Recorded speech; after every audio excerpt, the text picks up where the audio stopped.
আমি যে হাভেলিটি কিনেছিলাম সেটি দেখতে গেলাম। যখন আমি আস্তাবলের দরজা খুললাম, আমার স্ত্রী সেখানেই জীবন্ত দাঁড়িয়েছিল। আমি একটি হাভেলি কিনেছিলাম যাতে নতুন করে শুরু করতে পারি, কিন্তু দরজা খুলতেই তার গলার আওয়াজ শোনা গেল। আমি তোমাকে বলেছিলাম যে আমি ফিরে আসব। আর সেখানে আমার সামনে আমার স্ত্রী দাঁড়িয়েছিল, সেই মহিলা যাকে আমি 5 বছর আগে দাফন করেছিলাম। সেই রাতে আমি আমার পরিবার সম্পর্কে এমন কিছু চমকে দেওয়ার মতো তথ্য জানতে পারলাম যা আমার পুরো অতীত বদলে দিল। কিন্তু আমি আপনাকে শুরু থেকে বলছি যে কিভাবে একজন মানুষ যার কাছে সবকিছু ছিল, সে জানতে পারল যে তার পুরো জীবনটা একটা মিথ্যে ছিল, এবং কিভাবে সেই মহিলা যাকে সে হারিয়ে ফেলেছিল সে ফিরে এসে এমন সত্য প্রকাশ করল যা সব কিছু থচনচ করে দিল। আমার নাম আনন্দ সিংহানিয়া। আমার বয়স 54 বছর। আমি মুম্বাইতে হোটেলের একটি চেনের মালিক। 5টি প্রপার্টি, সবকটিই সফল, যা 28 বছরের দূরদর্শিতা ও ত্যাগের মাধ্যমে গড়ে উঠেছে। আজ আমার মূল্য প্রায় 850 কোটি টাকা। আমি অবন্তিকার সাথে বিয়ে করেছিলাম যখন আমার বয়স ছিল 28 আর তার 25। সে একজন চমৎকার আর্কিটেক্ট ছিল, খুব সুন্দর, আর তার স্বপ্নগুলো আমার মতোই বড় ছিল। আমরা একটি প্রপার্টি নিলামে পরিচিত হয়েছিলাম। দুজনেই একই জমির জন্য ডাক দিচ্ছিলাম। সে জিতেছিল, কিন্তু আমি আরও ভালো কিছু জিতেছিলাম, তার ফোন নম্বর। আমাদের 2টি সন্তান ছিল। সিদ্ধার্থ এখন 25 বছরের আর ঈশা 22 বছরের। আমরা তাদের সবকিছু দিয়েছিলাম: একটি বিশেষ অধিকারপ্রাপ্ত জীবন, বেসরকারি স্কুলে শিক্ষা, সারা বিশ্ব ভ্রমণ, সেই সব যা অবন্তিকা আর আমি পাইনি। 20 বছর পর্যন্ত আমরা সুখী ছিলাম, নিখুঁত নয় কিন্তু সুখী ছিলাম। অবন্তিকা আমার প্রতিটি হোটেল ডিজাইন করেছিল, আর আমি তার অনেক স্বাধীন স্থাপত্য প্রকল্পে অর্থায়ন করেছিলাম। আমরা একটি টিম ছিলাম, অংশীদার ছিলাম, সব কিছুতেই সঙ্গী ছিলাম। কিন্তু 5 বছর আগে সব বদলে গেল। অবন্তিকার একটি দুর্ঘটনা ঘটল। সে যে সাইটটি তদারকি করছিল সেখানে মই থেকে পড়ে গেল। মাথায় প্রচণ্ড আঘাত লাগল। ডাক্তাররা বললেন যে বাঁচার সম্ভাবনা খুব কম, খুব খারাপ অবস্থা। সে 3 সপ্তাহ কমায় ছিল, এবং তারপর যখন সে অল্প সময়ের জন্য জাগল, তখন সে আমাকে এমন চোখে দেখল যেন সে চিনতে পারছে না। তুমি কে? সে ফিসফিস করে বলল। আর ওটাই ছিল শেষ কথা যা আমি তাকে বলতে শুনেছিলাম, বা আমার এমনটাই মনে হয়েছিল। ডাক্তাররা সেই রাতে আমাকে ডাকলেন। মিস্টার সিংহানিয়া, কিছু জটিলতা আছে। মস্তিষ্কে ফোলাভাব রয়েছে, চিকিৎসায় সাড়া দিচ্ছে না। আমাদের বিকল্প নিয়ে কথা বলতে হবে। কি বিকল্প? তাকে অনির্দিষ্টকালের জন্য লাইফ সাপোর্টে রাখা, অথবা প্রকৃতিকে তার নিজের পথ নিতে দেওয়া। আপনি আমাকে তাকে চলে যেতে দিতে বলছেন? আমরা আপনাকে তথ্য দিচ্ছি, সিদ্ধান্ত আপনার। আমি আমার সন্তানদের ডাকলাম। সিদ্ধার্থ বিদেশ থেকে এলো, যেখানে সে পড়াশোনা করছিল। ঈশা বেঙ্গালুরু থেকে এলো। আমরা ওয়েটিং রুমে বসেছিলাম। একটি ভেঙে পড়া পরিবার অসম্ভব সিদ্ধান্ত নেওয়ার চেষ্টা করছিল। তোমাদের কি মনে হয় মা কি চাইতেন? আমি জিজ্ঞেস করলাম। এভাবে বাঁচতে নয়, সিদ্ধার্থ বলল। মেশিনের সাথে যুক্ত হয়ে, চেতনা ছাড়া, আসল জীবন ছাড়া। কিন্তু উনি মা, ঈশা ফুপিয়ে কেঁদে উঠল। আমরা কিভাবে? এটা সহজ নয়, আমি বললাম। কিন্তু হয়তো সিদ্ধার্থ ঠিক বলছে। অবন্তিকা সবসময় বলতো যে সে হয় পুরোপুরি বাঁচতে চায়, না হয় বাঁচতেই চায় না। আমরা সিদ্ধান্ত নিলাম, আমার জীবনের সবচেয়ে কঠিন সিদ্ধান্ত। আমি কাগজে সই করলাম, এবং বলা হলো যে সেই রাতে অবন্তিকা শান্তিতে মারা গেল, বা আমাকে তেমনটাই জানানো হয়েছিল। একটি শেষকৃত্য হল। শত শত মানুষ, বন্ধু, পরিবার, অংশীদার, সবাই একজন অসাধারণ মহিলার চলে যাওয়ায় শোক পালন করছিল, আর আমি কফিনের পাশে দাঁড়িয়েছিলাম। মনে হচ্ছিল আমার জীবনও শেষ হয়ে যাচ্ছে। সে খুব ছোট ছিল, লোকে বলত। ৪৫ বছর, পুরো জীবন সামনে পড়েছিল। কিন্তু এখন সে শান্তিতে আছে। আমি অন্তঃসার শূন্য শব্দে উত্তর দিতাম, এমন যন্ত্রণার সাথে যা আমি প্রকাশ করতে পারতাম না। পরের 5 বছর অস্পষ্ট ছিল। আমি কাজ চালিয়ে গেলাম, ব্যবসার বিস্তার ঘটালাম, কিন্তু এটি সব যান্ত্রিক ছিল, কোনো আবেগ ছাড়া, কোনো প্রকৃত উদ্দেশ্য ছাড়া। শুধু টিকে ছিলাম, শ্বাস নিচ্ছিলাম, কিন্তু বাঁচছিলাম না। সিদ্ধার্থ ইউরোপেই রয়ে গেল। আমি ফিরতে পারব না বাবা। সব কিছু আমাকে মায়ের কথা মনে করিয়ে দেয়। আমার দূরত্ব প্রয়োজন। ঈশা মাঝে মাঝে আসত, কিন্তু সেও দূরে ছিল, নিজের মতো করে ক্ষতি কাটিয়ে ওঠার চেষ্টা করছিল।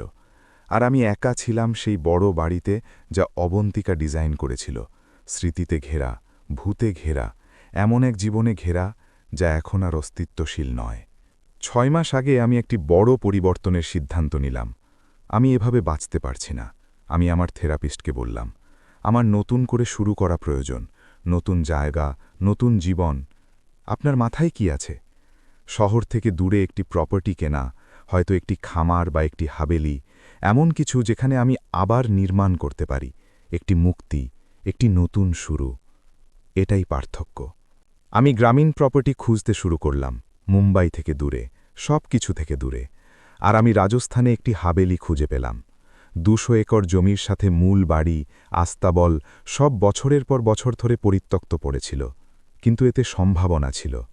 এটি একদম সঠিক, আমি প্রপার্টি ডিলারকে বললাম। আপনি কি আগে এটি ব্যক্তিগতভাবে দেখতে চান না? এটি অনেক লম্বা যাত্রা। না, আমার ছবির ওপর, বর্ণনার ওপর ভরসা আছে, শুধু ডিল পাকা করে দিন। আর সে তাই করল। আমি নগদ 5 কোটি টাকা দিয়েছিলাম একটি মুক্তির জন্য, নতুন করে শুরু করার সুযোগের জন্য। গতকাল আমি অবশেষে যাওয়ার সিদ্ধান্ত নিলাম। প্রপার্টি দেখা, মেরামতের পরিকল্পনা করা, হয়তো স্থায়ীভাবে সেখানেই কিতু হওয়া, সব কিছু পিছনে ফেলে। আমি 6 ঘন্টা ধরে এমন রাস্তায় গাড়ি চালালাম যা সরু হতে হতে জনমানবহীন হয়ে গেল, যতক্ষণ না আমি একটি বিচ্ছিন্ন হাবেলির সামনে পৌঁছলাম, যা ক্ষেত দিয়ে ঘেরা ছিল, নিস্তব্ধতায় ঘেরা ছিল, শূন্যতায় ঘেরা ছিল। এটি ছবির চেয়েও বেশি সুন্দর ছিল। ভারতীয় স্থাপত্যশৈলী, মোটা দেয়াল, প্রতিটি পাথরে ইতিহাস। আর হ্যাঁ, এতে কাজের দরকার ছিল, কিন্তু এতে প্রাণ ছিল, এমন কিছু যা আমার বর্তমান জীবনে ছিল না। আমি প্রথমে মূল বাড়িটি ঘুরে দেখলাম, ধুলোমাখা, জনশূন্য, কিন্তু শক্তপোক্ত ভিতের ওপর দাঁড়ানো। যেমনটা অবন্তিকা বলতো, আমি এটার ওপর কাজ করতে পারি। আমি বিড়বিড় করে বললাম, প্রায় আশা করছিলাম যে সে উত্তর দেবে, যেমনটা সে দিত। তারপর আমি আস্তাবলের দিকে গেলাম।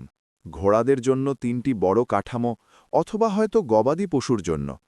এজেন্ট স্পষ্ট করে বলেনি, শুধু বলেছিল আস্তাবলগুলো আলাদা আলাদা অবস্থায় আছে। প্রথমটি খালি ছিল, কেবল পুরনো ঘাস আর নির্জনতার গন্ধ ছিল। দ্বিতীয়টিও তেমনই ছিল, কিন্তু তৃতীয়টি একটি নতুন চকচকে তালা দিয়ে বন্ধ ছিল। একটি পরিত্যক্ত প্রপার্টিতে একেবারে বেমানান। একটি নতুন তালা কেন হবে? আমি ভাবলাম। এজেন্ট এটার কথা উল্লেখ করেনি, কোনো বিশেষ তালার চাবি দেয়নি। আমি সেটি খোলার উপায় খুঁজলাম, আর একটি ছোট নোংরা কিন্তু ভেতরটা দেখা যায় এমন জানলা পেলাম। আমি কাছে গেলাম, নিজের হাতা দিয়ে কাঁচ পরিষ্কার করলাম, আর আমি ভেতরে তাকালাম। আমার পৃথিবী থমকে গেল, কারণ সেই আস্তাবলে একটি পালঙ্ক, টেবিল, চেয়ার, সব কিছু ছিল, যেন কেউ সেখানে বাস করে। আরও চমকে যাওয়ার মতো বিষয় ছিল যে সেখানে একজন মহিলা ছিল, যার পিঠ আমার দিকে ছিল। লম্বা কালো চুল ছিল, সে টেবিলে কিছু গুছিয়ে রাখছিল। আমি যুক্তি দিয়ে বোঝার চেষ্টা করলাম যে হয়তো কোনো বৈধভাবে কেউ সেখানে থাকছিল, বা কেউ খালি জায়গা পেয়ে নিজের আস্তানা বানিয়ে নিয়েছে। কিন্তু তার নড়াচড়া করার ধরন, তার শরীরের গঠন, আর তার কাঁধের ওপর ছড়িয়ে থাকা চুলগুলো খুব চেনা চেনা ছিল, অসম্ভব রকম চেনা। আমি জানালায় কড়াঘাত করলাম, মাফ করবেন, এটি ব্যক্তিগত সম্পত্তি। সেই মহিলা ঘুরে তাকালো, আর যখন আমি তার মুখ দেখলাম তখন আমার হৃৎস্পন্দন বন্ধ হয়ে গেল। এটি অবন্তিকা ছিল, আমার স্ত্রী, সেই মহিলা যাকে আমি 5 বছর আগে দাফন করেছিলাম। আমার সামনে দাঁড়িয়েছিল, জীবন্ত, বাস্তব, আমাকে এমন এক অভিব্যক্তিতে দেখছিল যাতে ত্যাগ আর অন্য কিছুর সংমিশ্রণ ছিল, স্বস্তি, ভয়। এটা হতে পারে না, আমি ফিসফিস করে বললাম, এটা সত্যি হতে পারে না। কিন্তু সে হাসল, সেই হাসি যা আমি খুব ভালো করে চিনতাম, আর কাঁচের ওপার থেকে বলল, আমি তোমাকে বলেছিলাম যে আমি ফিরে আসব। আমার পায়ে কোনো শক্তি ছিল না, আমি দেওয়ালের সাথে ঠেস দিয়ে পড়ে গেলাম। আমার মাথা চিৎকার করছিল যে এটি অসম্ভব, আমি ভুল দেখছি, মানসিক চাপে অবশেষে আমি ভেঙে পড়েছি। কিন্তু সে সেখানেই ছিল, আস্তাবলের দরজার দিকে এগিয়ে আসছিল, ভেতর থেকে তালা খুলছিল, দিনের আলোয় বাইরে আসছিল, আর প্রতিটি পদক্ষেপ সেই অসম্ভব কথাটির সত্যতা প্রমাণ করছিল। আনন্দ, সে এমন এক কণ্ঠে বলল যা সে নিজের কণ্ঠের চেয়েও ভালো জানত, আমাদের কথা বলতে হবে। কথা বলতে হবে? অবন্তিকা, আমরা তোমাকে দাফন করেছিলাম, তোমার নামে একটি কবর আছে, একটি সার্টিফিকেট আছে যা বলছে যে তুমি আর নেই। কিভাবে? কেন? আমি জানি, আর একটি লম্বা জটিল কিন্তু প্রয়োজনীয় ব্যাখ্যা আছে। বেঁচে থাকার ব্যাখ্যা যখন আমরা সবাই ভাবলাম, সবাই ভাবেনি, কিছু মানুষ জানত। কারা জানত? দয়া করে ভেতরে এসো, আমরা এখানে বাইরে কথা বলতে পারবো না, এটি নিরাপদ নয়। নিরাপদ? তুমি কিসের কথা বলছো? দয়া করে আনন্দ, আমার উপর শেষ একবার বিশ্বাস করো। আর যদিও প্রতিটি প্রবৃত্তি চিৎকার করছিল যে এটি পাগলপন, আমার পালিয়ে যাওয়া উচিত, আমার কাউকে ফোন করা উচিত, আমি তার পিছু নিলাম আস্তাবলের ভেতরে, যা তার বাড়ি, তার আস্তানা, তার জেলখানায় পরিণত হয়েছিল। হয়তো ভেতরে জানলা দিয়ে আমি যা দেখেছিলাম তার চেয়েও বেশি কিছু ছিল। বই, জামাকাপড়, একটি কম্পিউটার, একটি ছোট কিন্তু কার্যকর অ্যাপার্টমেন্টের মতো। তুমি এখানে থাকছিলে? আমি জিজ্ঞেস করলাম। 4 মাস ধরে। এর আগে আমি অন্য কোথাও ছিলাম, আর তার আগে অন্য কোথাও। আমি 5 বছর ধরে ঘুরে বেড়াচ্ছি। হ্যাঁ, আর তুমি কখনো আমার সাথে যোগাযোগ করার কথা ভাবলে না? আমাকে এটা জানানোর কথা ভাবলে না যে তুমি বেঁচে আছো? তুমি জানো আমি কিসের মধ্য দিয়ে গিয়েছি? আমাদের বাচ্চারা কিসের মধ্য দিয়ে গিয়েছে? আমাদের বাচ্চারা জানে। পৃথিবী আবার থমকে গেল। তুমি কি বললে? সিদ্ধার্থ আর ঈশা জানে যে আমি বেঁচে আছি। ওরা শুরু থেকেই জানত। এটি সত্যি হতে পারে না। ওরা তোমার শেষকৃত্যে কেঁদেছিল, ওরা ভেঙে পড়েছিল, ওরা নাটক করছিল, কারণ আমি ওদের এমনটা করতে বলেছিলাম, কারণ এটি প্রয়োজনীয় ছিল। প্রয়োজনীয়? অবন্তিকা, এগুলোর কোনো মাথামুন্ডু নেই। তুমি কেন এমন ভান করবে? তুমি নিজের পরিবারকে কেন এই যন্ত্রণার মধ্য দিয়ে পাঠাবে? কারণ তুমি বিপদে ছিলে, আর তোমাকে বাঁচানোর একমাত্র উপায় ছিল তোমাকে এটা বিশ্বাস করানো যে আমি আর নেই, যাতে তুমি উত্তর খোঁজা বন্ধ করে দাও, সেই সব জিনিস নিয়ে প্রশ্ন করা বন্ধ করে দাও যেগুলোর বিষয় তোমার জানা উচিত ছিল না। কি জিনিস? তুমি কিসের কথা বলছো? তোমার পরিবার সম্পর্কে, তুমি আসলে কে, সেই সব রহস্য সম্পর্কে যেগুলোকে 50 বছর ধরে চাপা রাখা হয়েছে। আমার পরিবার সাধারণ, কোনো রহস্য নেই। আনন্দ, তোমার পরিবার মিথ্যে আর অপরাধের উপর নিজের সম্পদ গড়েছে। এমন কিছু জিনিস যা যদি সামনে চলে আসে তাহলে সব কিছু ধ্বংস করে দেবে। আর যখন আমি সত্যের সন্ধান শুরু করলাম, যখন আমি প্রশ্ন করতে শুরু করলাম, তখন আমি একটি হুমকি হয়ে দাঁড়ালাম। আর হুমকিদের শেষ করে দেওয়া হয়। তুমি বলছো যে আমার পরিবারের কেউ? তোমার ভাই কার্তিক আর তোমার বাবা, তাদের মৃত্যুর আগে এটি সব সাজিয়েছিলেন। সেই দুর্ঘটনা ছিল না, এটি আমাকে স্থায়ীভাবে চুপ করিয়ে দেওয়ার চেষ্টা ছিল। এটি পাগলপন। কার্তিক আমার ভাই, আমার সঙ্গী, আমার পরিবার। আর ওই লোক যে আমাকে সেই মই থেকে ধাক্কা দেওয়ার নির্দেশ দিয়েছিল। যে ডাক্তারদের ঘুষ দিয়েছিল যাতে তারা আমার অবস্থাকে আশঙ্কাজনক ঘোষণা করতে পারে, যে সার্টিফিকেট ইস্যু করিয়েছিল যাতে তোমাকে বিশ্বাস করানো যায় যে আমি আর নেই, এই সব রহস্য রক্ষার জন্য। আমি এটি বিশ্বাস করতে পারছি না। আমি জানি। আর তোমাকে কষ্ট দেবার জন্য আমি দুঃখিত, তোমাকে 5 বছর ধরে মিথ্যের ওপর বিশ্বাস করতে দেবার জন্য। কিন্তু এটি তোমাকে বাঁচিয়ে রাখার একমাত্র পথ ছিল। কারণ আনন্দ, যদি ওরা জানতে পারত যে তুমি সত্য জানো, তবে ওরা তোমাকেও শেষ করে দিত। আমি পায়ের শক্তি হারিয়ে চেয়ারে বসে পড়লাম। আমার মাথা কিছুতেই বুঝে উঠতে পারছিল না। কি সত্য? আমি অবশেষে জিজ্ঞেস করলাম। এমন কি ভয়ানক জিনিস যা এই সব কিছুকে যুক্তিসঙ্গত করে? তোমার বাবা তার সম্পদ বৈধ ব্যবসা থেকে তৈরি করেননি। তিনি এটি মানি লন্ডারিংয়ের মাধ্যমে এমন সংগঠনের সাথে সংযোগ থেকে বানিয়েছিলেন যাদের নাম আমি নিতে পারব না। আর যখন তিনি মারা গেলেন, কার্তিক সেটি চালিয়ে গেল। সে বিস্তার ঘটালো আর তোমার হোটেলগুলো ব্যবহার করল।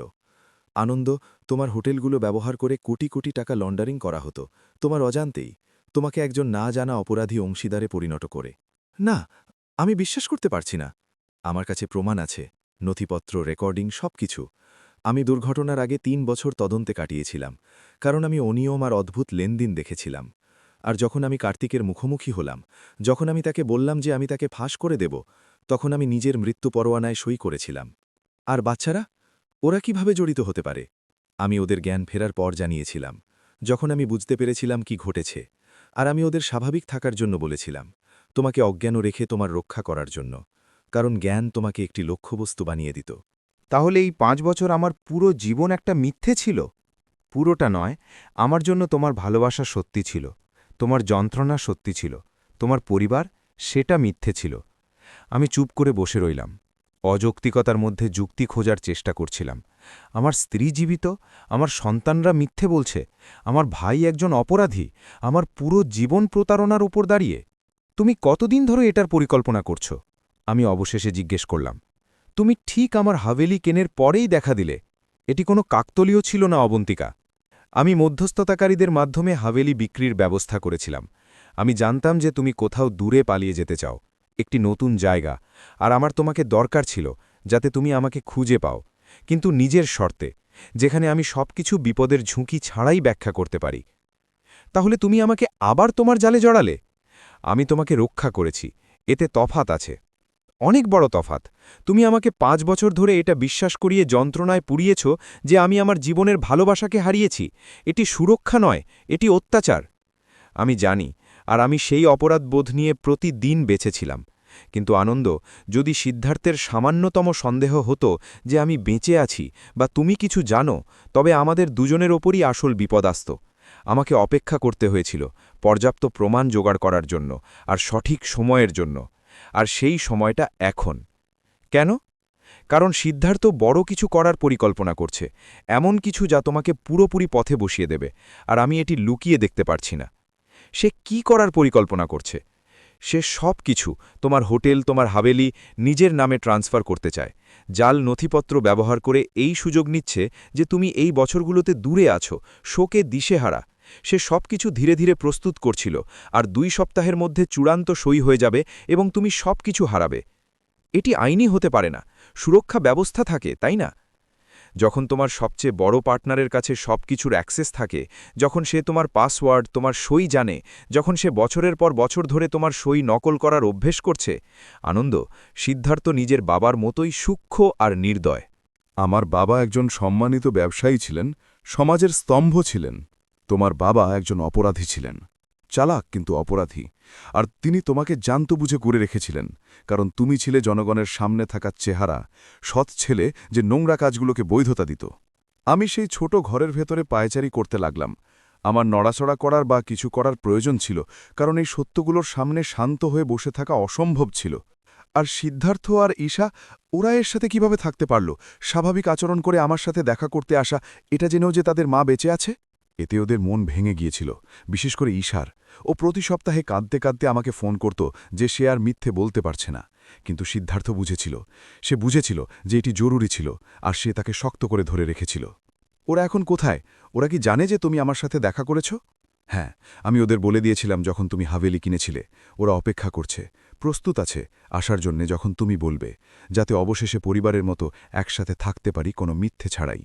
কেবল এটা বাদে যে মিথ্যেই গত 5 বছরকে সংজ্ঞায়িত করেছে, আমরা কিভাবে সেখান থেকে আবার শুরু করতে পারি? সত্যের সাথে, সময়ের সাথে, আর ন্যায়ের সাথে। আনন্দ, আমাদের কাছে সিদ্ধার্থকে ফাঁসানোর সুযোগ আছে, তোমার যা কিছু আছে তা ফিরে পাওয়ার, এবং এটা নিশ্চিত করার যে সে যা করেছে তার মূল্য মেটায়। কিন্তু আমার তোমাকে বিশ্বাস করা প্রয়োজন। বিশ্বাস? এই সব হওয়ার পর তুমি আমার থেকে বিশ্বাসের আশা করো? আমি তোমার রাগ, তোমার যন্ত্রণা বুঝি, কিন্তু ভাবো, যদি আমি সত্যিই তোমার ক্ষতি করতে চাইতাম, যদি আমি সিদ্ধার্থের ষড়যন্ত্রের অংশ হতাম, তবে এখন কেন জানাতাম? তোমাকে প্রমাণ কেন দিতাম? আমি তোমার জন্যে মরেই থাকতে পারতাম, সিদ্ধার্থকে সবকিছু নিয়ে যেতে দিতাম, কিন্তু আমি তোমার জন্যে সবকিছু বাজি লাগিয়ে এখানে আছি। তার কথাই যুক্তি ছিল, কিন্তু এটি মেনে নেওয়ার অর্থ ছিল যে 5 বছর ধরে আমার বাস্তবতা একটি মিথ্যের ওপর দাঁড়িয়েছিল। আমার যন্ত্রণা অপ্রয়োজনীয় ছিল, আমার পরিবার আমাকে এমনভাবে ঠকিয়েছে যা আমি কেবল বুঝতে শুরু করছি। আমাকে প্রমাণ দেখাও, আমি অবশেষে বললাম। তোমার কাছে সিদ্ধার্থের ব্যাপারে, আমার বাবার ব্যাপারে যা কিছু আছে। অবন্তিকা তার ল্যাপটপ খুলল, আর 1 ঘণ্টা ধরে আমাকে নথিপত্র, রেকর্ডিং, ইমেল সব কিছু দেখালো। খুব সূক্ষ্মভাবে সাজানো মানি লন্ডারিংয়ের প্রমাণ, অপরাধী সংগঠনের সাথে সম্পর্ক, আমার হোটেলের মাধ্যমে বছরের পর বছর ধরে চলা অবৈধ লেনদেনের প্রমাণ। তুমি এইসব কিভাবে জোগাড় করলে? কিছু তো দুর্ঘটনার আগে চুপচাপ তদন্ত করে, আর বাকিটা পরে সিদ্ধার্থের সাহায্যে। সে ইউরোপ থেকে কাজ করে সার্ভার আর অ্যাকাউন্ট পর্যন্ত অ্যাক্সেস বানিয়েছিল। নিজের প্রযুক্তির শিক্ষা ব্যবহার করে সিদ্ধার্থের অগোচরে তথ্য বের করেছিল। তাহলে সিদ্ধার্থ পালিয়ে যাচ্ছিল না, সে কাজ করছিল। একদম ঠিক। আর ঈশা প্রধান ব্যক্তিদের সাথে যোগাযোগে ছিল, তোমার বিশ্বস্ত কর্মচারী, যারা অনিয়ম দেখেছিল কিন্তু জানত না কার সাথে কথা বলতে হবে। সে সাক্ষ্য, বস্তুগত প্রমাণ সব সংগ্রহ করেছে। আর আমাকে কেন দূরে রাখা হলো? কারণ তোমার অজ্ঞতাই ছিল তোমার সুরক্ষা। যদি সিদ্ধার্থ সন্দেহ করত যে তুমি জানো, তবে সে তার পরিকল্পনা আরও দ্রুত করে দিত। হয়তো সে আরও বড় কোনো ক্ষতি করার চেষ্টা করত। কিন্তু যতক্ষণ সে ভাবছিল যে তুমি আমার শোকে ভেঙে পড়েছ, দিশেহারা আছো, সে তোমাকে কোনো হুমকি মনে করেনি, কেবল একটি পুতুল যাকে নিয়ন্ত্রণ করা যায়। আমি কি বোকা?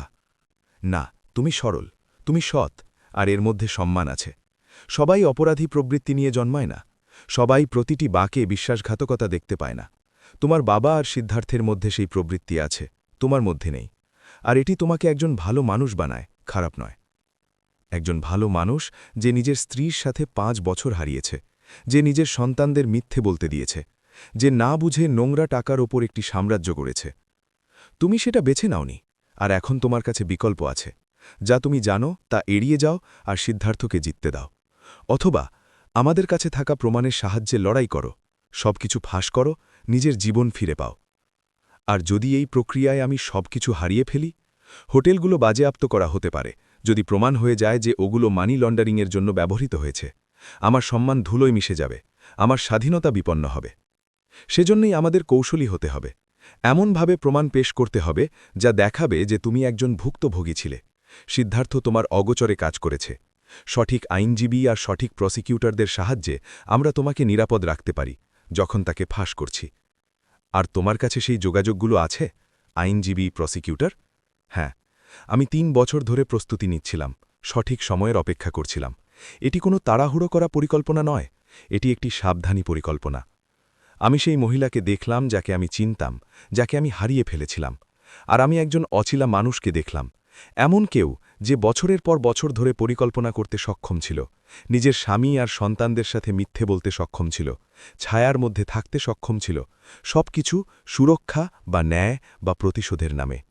আমি তখনও নিশ্চিত ছিলাম না কোনটি সঠিক। আমার সময় প্রয়োজন, আমি বললাম, ভেবে দেখার জন্য। এটা ঠিক করার জন্য যে আমি তোমাকে বিশ্বাস করতে পারি কিনা। আমি কি তোমাকে 5 বছরের জন্য ক্ষমা করতে পারি? আমি বুঝতে পারছি তোমার কত সময় প্রয়োজন। আমি জানি না, দিন, সপ্তাহ। আমাদের হাতে 2 সপ্তাহ আছে। এরপর সিদ্ধার্থ ট্রান্সফার সম্পন্ন করে ফেলবে। তারপর নিয়ন্ত্রণ ফিরে পাওয়া খুব কঠিন হবে। তাই তোমার কাছে 2 সপ্তাহ আছে সিদ্ধান্ত নেওয়ার জন্য। কিন্তু আনন্দ, যতক্ষণ না তুমি ঠিক করছো, তোমাকে স্বাভাবিক আচরণ করতে হবে। সিদ্ধার্থের সাথে দেখা করতে হবে, তার সাথে আগের মতোই কথা বলতে হবে। তাকে সন্দেহ হতে দেওয়া যাবে না যে তুমি কিছু জানো। তুমি চাও যে আমি এমনটা করি, নিজের সন্তানের সমালোচনা করার পর যারা ঠিক এটাই করেছিল? এটি আলাগা, এটি স্বল্পমেয়াদী আর জরুরি, যাতে তোমার সুরক্ষা থাকে যতক্ষণ না আমরা পরবর্তী পদক্ষেপ ঠিক করছি। কিছুই আলাদা নয়, সব মিথ্যের ওপর মিথ্যে। তাহলে সেই সব ভেঙে দাও, কোনো পরিকল্পনা ছাড়া, কোনো আইনি সুরক্ষা ছাড়া। এখনই সিদ্ধার্থের মুখোমুখি হও আর দেখো কি হয়। কিন্তু আমি তোমাকে সাবধান করছি, এর শেষটা ভালো হবে না। সে আবার ঠিক ছিল, আর আমার এই বিষয়টা অপছন্দ হচ্ছিল। আমার অপছন্দ হচ্ছিল যে 5 বছরের দুঃখ আর তাকে ছাড়া জীবনকে আবার গড়ে তোলার পর সে এমন সব সত্য নিয়ে সামনে এলো যা সবকিছু ধ্বংস করে দিচ্ছে। কিন্তু সে এটাও জানত যে কিভাবে এগিয়ে যেতে হবে। তুমি কোথায় থাকবে? আমি এখানে এই আস্থা বলেই থাকব, যেমনটা 5 বছর ধরে অপেক্ষা করছি।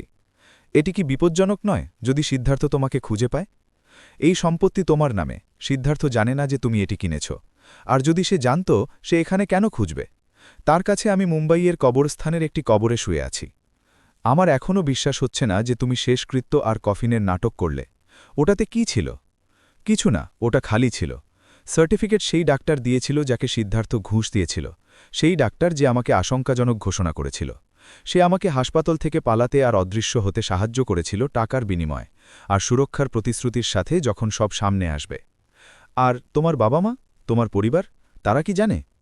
এটি কি ভালো ছিল না যে খুব কম মানুষ সত্য জানত যাতে ভুলবশত ফাঁস না হয়ে যায়? আমার বাবা মা সত্যিই মনে করেন যে আমি আর নেই। আর এটা জানা খুব যন্ত্রণাদায়ক ছিল যে তারা কষ্ট পাচ্ছেন, কিন্তু এটি প্রয়োজনীয় ছিল। সেই শব্দটি আবার, প্রয়োজনীয়। সব কিছু প্রয়োজনীয় ছিল। আর আমার যন্ত্রণা, সেটাও কি প্রয়োজনীয় ছিল? হ্যাঁ, সে ভাঙা গলায় বলল। অবশেষে চোখের জল বেরিয়ে এলো। আর আমার এটার জন্য শব্দে প্রকাশ করার চেয়েও বেশি আফসোস আছে। কিন্তু আনন্দ, এটি হয় তোমার জীবন ছিল, না হয় তোমার যন্ত্রণা। আর আমি তোমার জীবনকেই বেছে নিয়েছিলাম। হাজারবার আমি তোমার জীবনকেই বেছে নিতাম। আমার একটু হাওয়া আর জায়গার দরকার ছিল, সেই মহিলার থেকে দূরে যাওয়ার যে মহিলা আমার স্ত্রী ছিল আর ছিলও না। যে আমাকে এত ভালোবেসেছে, যে আমাকে কষ্ট পেতে দিয়েছে, যে আমাকে সেই সত্যগুলো থেকে বাঁচাতে সবকিছু কুরবানি করেছে যা আমি পুরোপুরি বুঝতেও পারছিলাম না। আমি সম্পত্তির ওপর দিয়ে হেঁটে গেলাম, সেই ক্ষেতগুলোর ওপর দিয়ে গেলাম যা এখন আমার ছিল। সেই টাকা দিয়ে কেনা হয়েছিল যা হয়তো নোংরা উৎস থেকে এসেছিল। আমার জীবনে সবকিছুই সম্ভাব্যভাবে দূষিত ছিল, আর আমি জানতাম না কিভাবে একে পরিষ্কার করা যায়। কিভাবে সেই সৎ মানুষটিকে আলাদা করা যায় যাকে আমি ভাবতাম আমি ছিলাম, সেই কলুষিত বাস্তবতা যা আমি অজান্তেই তৈরি করেছিলাম। আমার ফোন বেজে উঠল। ওটা সিদ্ধার্থ ছিল।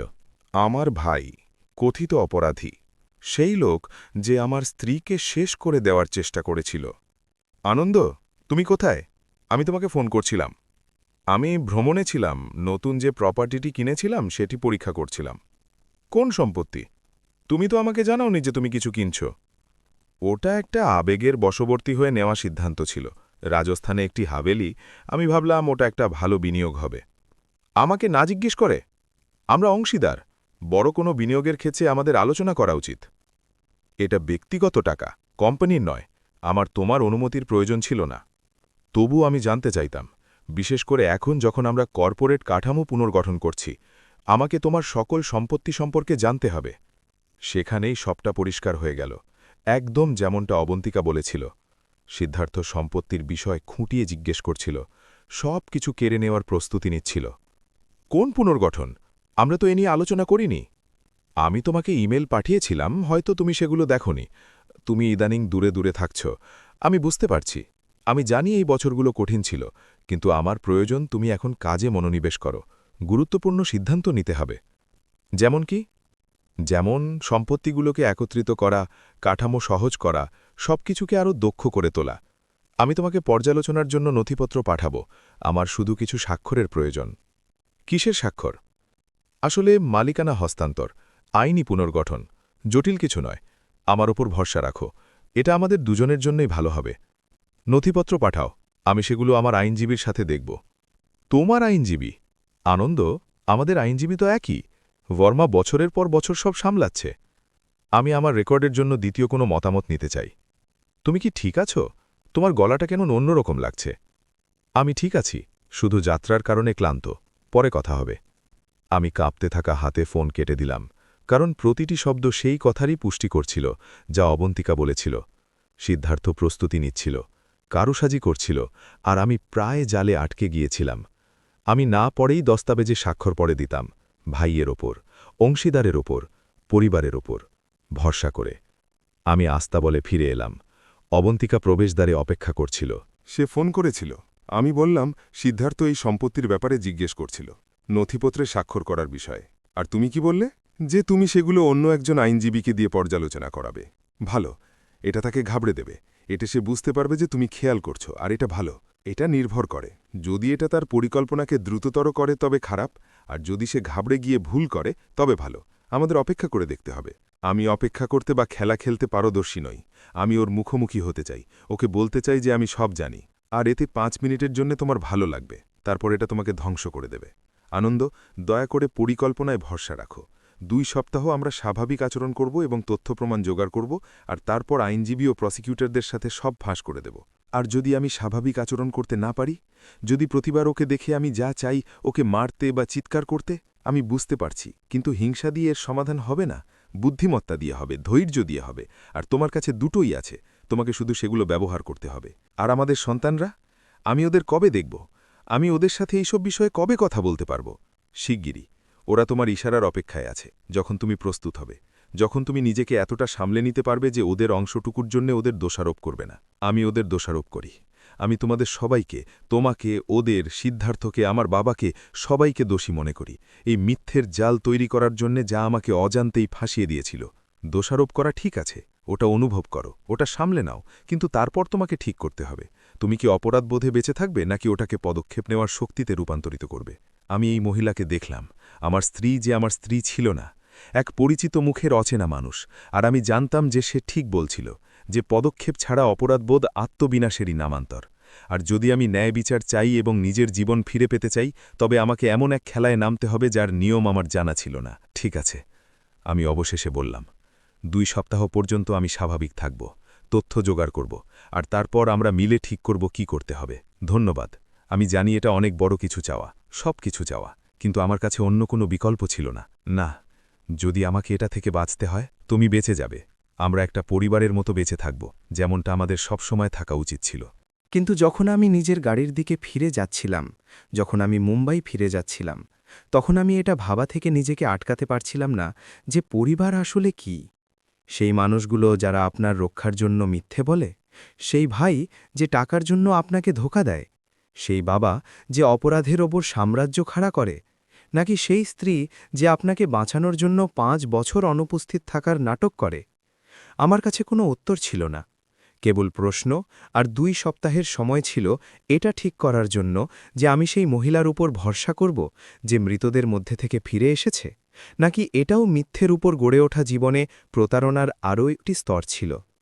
পরের কয়েকদিন সিদ্ধার্থের সাথে অনবরত নাটকীয় ফোন কল আর অফিসের মিটিংয়ে কেটে গেল, যেখানে আমি এক শোকাতুর স্বামীর ভূমিকা পালন করছিলাম, যে অবশেষে শোক কাটিয়ে উঠছে। একজন বিশ্বাসী ভাইয়ের মতো যাকে ধোঁকা দেওয়া হচ্ছে তা সে জানত না। আনন্দ, তোমাকে আগের চেয়ে ভালো লাগছে, সিদ্ধার্থ একদিন দুপুরের খাবারের সময় মন্তব্য করল। হাভেলি ভ্রমণ কি তোমাকে সাহায্য করেছে? হ্যাঁ, শহর থেকে দূরে, স্মৃতি থেকে দূরে থাকায় কিছু একটা আছে। এতে আমি স্বচ্ছতা পেয়েছি। ভালো, কারণ আমার তোমাকে প্রয়োজন। বড় সব সিদ্ধান্ত সামনে আসছে, এমন সব সুযোগ যা আমরা হারাতে পারি না। কি সুযোগ? বিস্তার। আমি বিদেশি বিনিয়োগকারীদের সাথে কথা বলছি। তারা ভারতীয় হোটেলের বাজারে প্রবেশ করতে চায়, আর আমাদের হোটেলগুলো তাদের প্রয়োজনের জন্য একদম উপযুক্ত। তুমি কি বিক্রির কথা বলছ? না, বিক্রি নয়, বরং অংশীদারিত্ব। তারা পুঁজি লাগাবে, আমরা সম্পত্তি লাগাবো, আর আমরা সবাই জিতব। আর এই বিনিয়োগকারীরা কি বৈধ? সিদ্ধার্থ আমাকে অদ্ভুতভাবে দেখল। তুমি এমন জিজ্ঞেস করছো কেন?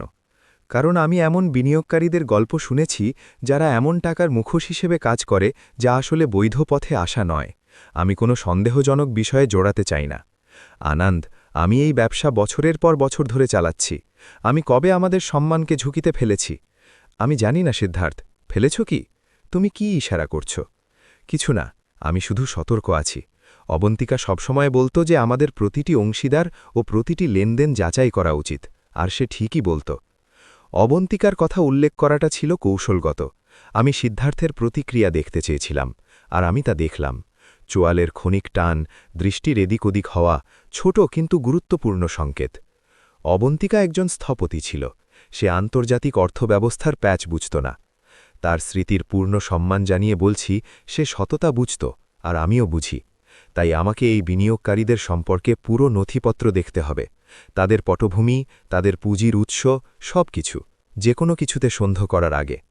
নিশ্চয়ই, আমি সব গুছিয়ে দেব, কিন্তু আনন্দ, আমার উপর ভরসা রাখো।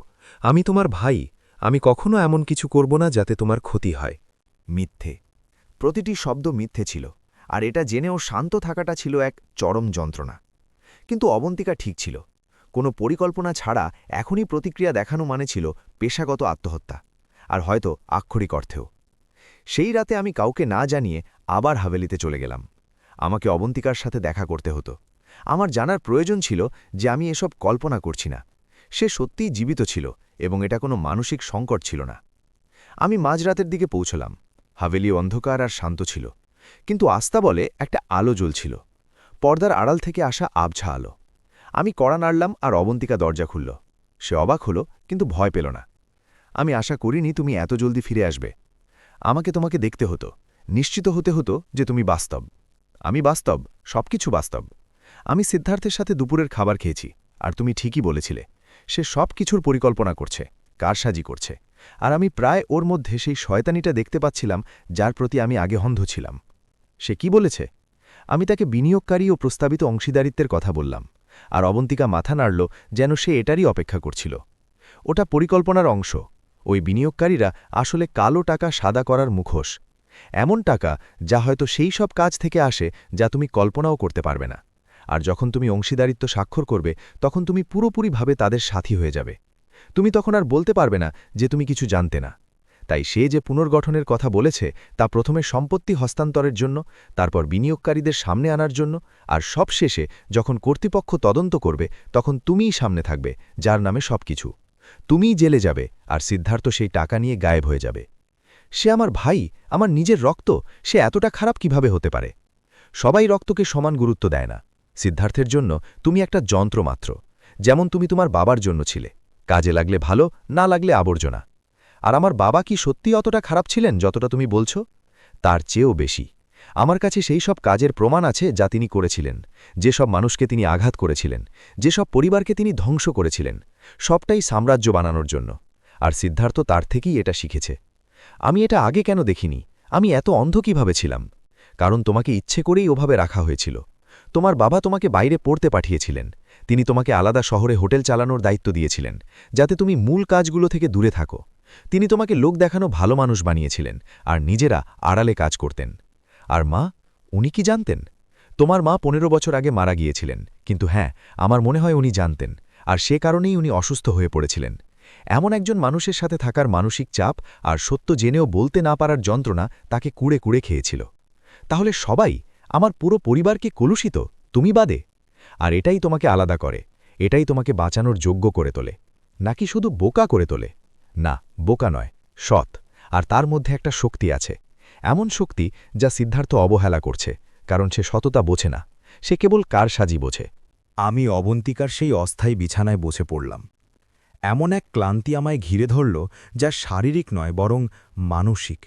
এটা আবিষ্কার করে যে আমার পুরো জীবন বালির ওপর দাঁড়িয়েছিল।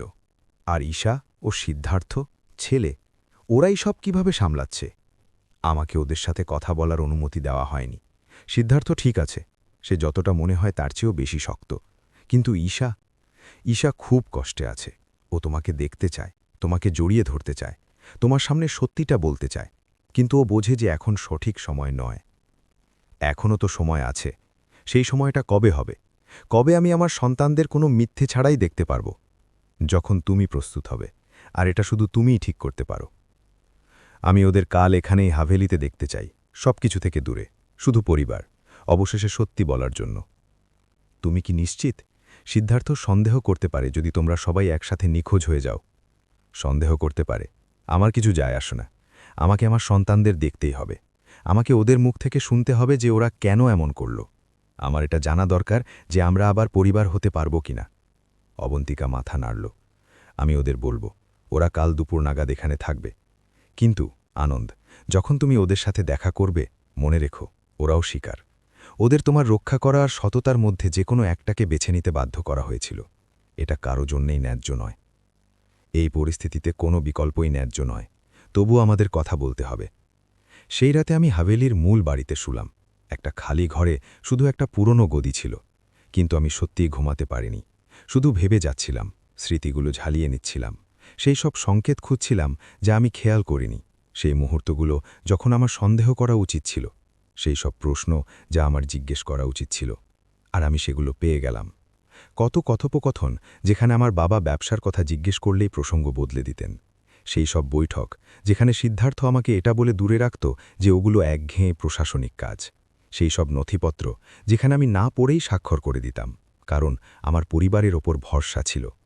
সব সংকেত আমি এড়িয়ে গিয়েছিলাম, কারণ আমি এটা বিশ্বাস করতে চেয়েছিলাম যে আমার পরিবার সৎ এবং সাফল্য কঠোর পরিশ্রম থেকে আসে, সংগঠিত অপরাধ থেকে নয়। পরের দিন সকালে ঈশা, ছেলে, প্রথমে ভাড়ার গাড়িতে এলো। ঘাবড়ে গিয়েছিল। 22 বছর হলেও ওকে আরও ছোট দেখাচ্ছিল। ওর মুখে অপরাধ বোধ ছিল, যেন সে তার বাবাকে হতাশ করেছে। বাবা, সে আমাকে দেখে বলল। সে জানত না যে আমাকে জড়িয়ে ধরা উচিত হবে কিনা। আমি তাকে জড়িয়ে ধরলাম, কারণ সে আমার ছেলে। মিথ্যে বা যন্ত্রণার চেয়ে আমার পিতৃত্ব বড় ছিল। আমি তোমাকে খুব মিস করেছি, আমি বললাম। যদিও এখন আমি বুঝতে পারছি যে তুমি আসলে ইউরোপে পালিয়ে যাওনি। তুমি কাজ করছিলে, নিজের বা আমার হয়ে প্রমাণের জন্য। কাজ? হ্যাঁ বাবা, আপনার বা সিদ্ধার্থের বিরুদ্ধে প্রমাণ জোগাড় করার জন্য, যাতে সত্যি সামনে এলে আপনি সুরক্ষিত থাকেন। আর এটা কি সার্থক হয়েছিল? 5 বছর পরিবার থেকে দূরে থাকা, প্রতিবার কথা বলার সময় মিথ্যে বলা? আমি জানি না। মাঝে মাঝে মনে হয় আমাদের তখনই আপনাকে বলে দেওয়া উচিত ছিল। সত্যিটা সহ্য করার মতো বিশ্বাস আপনার উপর করা উচিত ছিল। কিন্তু মা জোর দিয়েছিল যে এটা খুব বিপজ্জনক ছিল। সিদ্ধার্থ আপনার উপর নজর রাখত। আপনার আচরণের সামান্য পরিবর্তনও আপনাকে বিপদে ফেলে দিত। আর এখন তুমি কি মনে করো, এটা কি সঠিক সিদ্ধান্ত ছিল? আমার মনে হয় কোনো সঠিক সিদ্ধান্তই ছিল না, শুধু খারাপ বিকল্পগুলো ছিল, আর আমরা সেটাই বেছে নিয়েছিলাম যা আমাদের কাছে কম খারাপ মনে হয়েছিল। কিন্তু বাবা, আপনার থেকে দূরে থাকা প্রতিটি দিন যন্ত্রণার ছিল, প্রতিটি মিথ্যে বিষের মধ্যে ছিল। আর যদি আমি অতীতে ফিরে যেতে পারতাম, তবে তুমি কি আলাদা করতে? আমি সততার সাথে জানি না, কারণ আমি বুঝি মা কেন এমন সিদ্ধান্ত নিয়েছিল, কিন্তু আমি এটাও দেখছি যে এটা আপনাকে আর আমাদের পরিবারকে কতটা ক্ষতিগ্রস্ত করেছে। ঈশা আধ ঘন্টা পরে এলো, আর আমাকে দেখেই ডুকরে কেঁদে উঠল। আমাকে এমনভাবে জড়িয়ে ধরল যেন সে সেই ছোট্ট মেয়েটি যে কোনো খারাপ স্বপ্ন দেখেছে। আমাকে ক্ষমা করে দিন বাবা, আমি খুব লজ্জিত। আমি প্রতিটি সাক্ষাতে, প্রতিটি ফোন কলে আপনাকে হাজারবার বলতে চেয়েছিলাম, কিন্তু আমি মায়ের কাছে প্রতিজ্ঞা করেছিলাম, আর উনি আপনার প্রাণ বাঁচিয়েছিলেন। তাই আমি ওনার সাথে বিশ্বাসঘাতকতা কিভাবে করতাম? এটা তোমাদের কারও ভুল নয়, তোমরা কেউ এই পরিস্থিতি বেছে নাওনি, কিন্তু আমরা এর সাথে বেঁচে আছি, আর আমরা আপনাকে কষ্টে দেখেও কিছু করতে পারিনি। ওরা সেটাই করেছে যা ওদের সঠিক মনে হয়েছিল। আর ঈশা, আমি জানি এটা অসম্ভব রকম কঠিন ছিল, কিন্তু তুমি এখন এখানে আছো, আর সেটাই আসল কথা। অবন্তিকা আস্তবল থেকে বেরিয়ে এলো, আর 5 বছরে প্রথমবার আমরা 4 জন একসাথে ছিলাম। সিংহানিয়া পরিবার অসম্ভব পরিস্থিতিতে একযোগ। আমাদের কথা বলতে হবে, অবন্তিকা বলল, সব বিষয়, যে আগে কি করতে হবে, আমরা আগামী 2 সপ্তাহ কিভাবে সামলাব, আর সিদ্ধার্থকে সব ধ্বংস করতে না দিয়ে কিভাবে ফাঁস করব। আমরা মূল বাজির বারান্দায় বসলাম, আর ঈশা কফি বানালো। পরের 3 ঘন্টা আমরা প্রমাণাদি, আইনি যোগাযোগ আর কৌশল নিয়ে কথা বললাম। আমাদের সাথে একজন কেন্দ্রীয় প্রশাসিক আছেন, ঈশা ছেলে বুঝিয়ে বলল। আমি 1 বছর ধরে ওনার সাথে যোগাযোগ রাখছি, ধীরে ধীরে তথ্য পাঠাচ্ছি, মামলা তৈরি করছি, আর উনি পদক্ষেপ নিতে প্রস্তুত আছেন।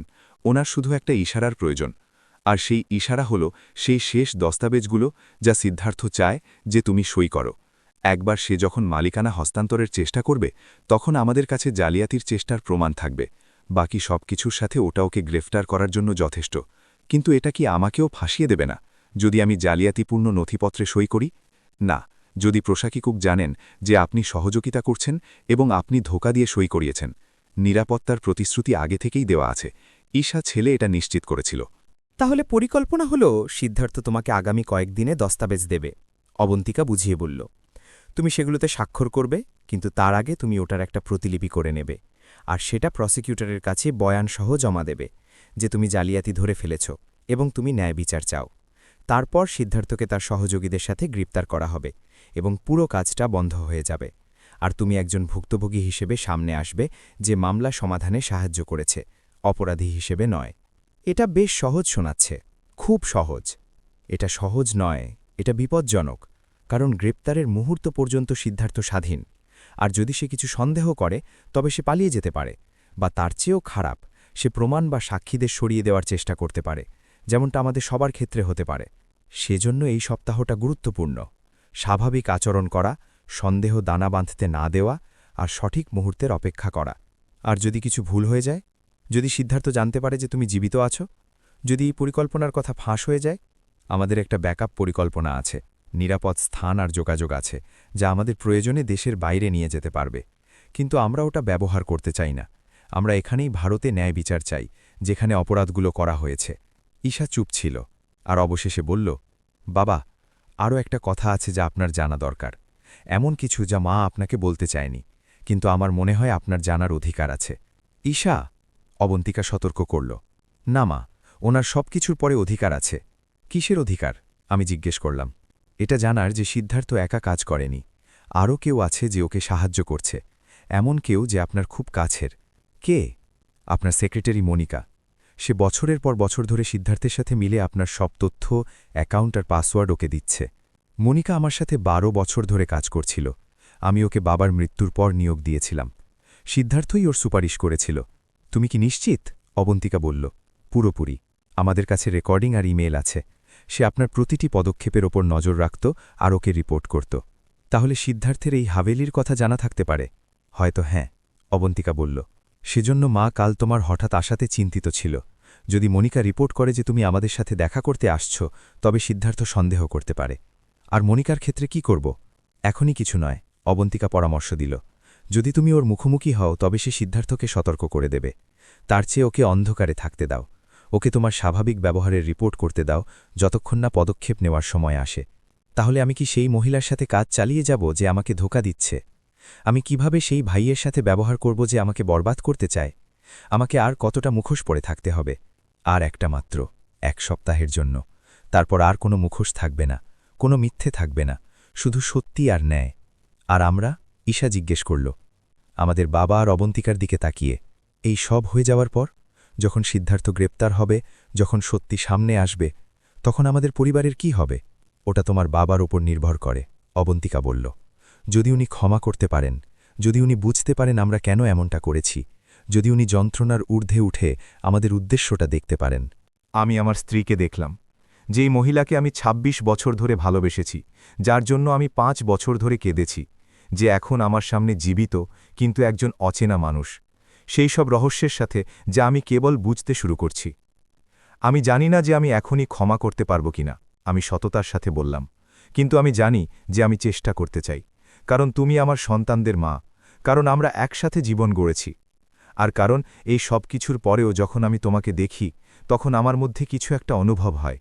আমি জানি না এটা ভালোবাসা কিনা, হয়তো এটা আগের সেই ভালোবাসার স্মৃতি মাত্র, কিন্তু এটা কিছু তো বটেই। এটাই যথেষ্ট, অবন্তিকা চোখের জল নিয়ে বলল। আপাতত এটাই যথেষ্ট। আমরা পরিবারের সাথে বাকি দিনটা একসাথে কাটালাম, খাওয়া দাওয়া, গল্প করা, সিদ্ধার্থের কথা নয়, অপরাধের কথা নয়, শুধু জীবন আর স্মৃতির কথা, সেই সব জিনিসের কথা যা আমরা হারিয়েছিলাম এবং যা আমরা ফিরে পাওয়ার আশা রাখি। কয়েক ঘন্টার জন্য এটা ভুলে যাওয়া সহজ ছিল, এটা ভান করা সহজ ছিল যে গত ৫ বছর কোনোদিন আসেইনি এবং আমরা শুধু একটা সাধারণ পরিবার ছিলাম একটা সুন্দর হাবেলিতে, কোনো রহস্য ছাড়া, কোনো মিথ্যে ছাড়া, কোনো বিপদের ছায়া ছাড়া।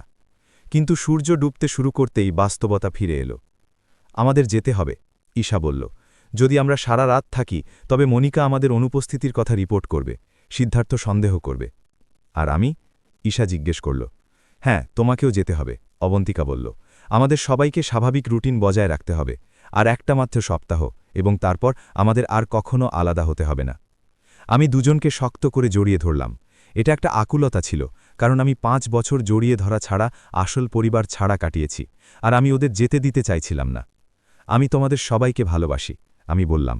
মিথ্যে আর যন্ত্রণা সত্ত্বেও আমি তোমাদের সবাইকে ভালোবাসি, আর এটা কখনো বদলায়নি। আমরাও আপনাকে ভালোবাসি বাবা, ঈশা উত্তর দিল, আর আমরা এটা একসাথে ঠিক করে নেব। আমি ওদের যেতে দেখলাম, প্রথমে ঈশা, তারপর ঈশা, যতক্ষণ না হাবেলিতে অবন্তিকা আর আমি একা পড়ে রইলাম। তারাগুলো জলজল করছিল। তুমি কি আজ রাতে থাকছ? সে জিজ্ঞেস করল। আমাকে ফিরে যেতে হবে, স্বাভাবিক আচরণ করতে হবে যেমনটা তুমি বললে। কিন্তু তুমি ফিরে আসবে, তাই না? হ্যাঁ, আমি ফিরে আসব, কারণ আমি এই কাহিনীর শেষ জানতে চাই। আমি সিদ্ধার্থকে হারতে দেখতে চাই। আমি ন্যায় বিচার চাই। আর তারপর? ন্যায়ের পর আমি জানি না, কিন্তু হয়তো আমরা একসাথে সেটা ঠিক করতে পারি। আমি ওকে সেই আস্তাবলে নেখে এলাম যা ছিল ওর আস্তানা এবং জেলখানা, আর মুম্বাই ফিরে গেলাম। মন আগের চেয়ে পরিষ্কার ছিল, কিন্তু হৃদয় আগের চেয়েও বেশি এলোমেলো ছিল, কারণ এখন আমি সত্যিটা জানতাম, আর সত্যিটা যে কোনো মিথ্যের চেয়েও অনেক বেশি জটিল, যন্ত্রণাদায়ক আর হজম করা অসম্ভব ছিল।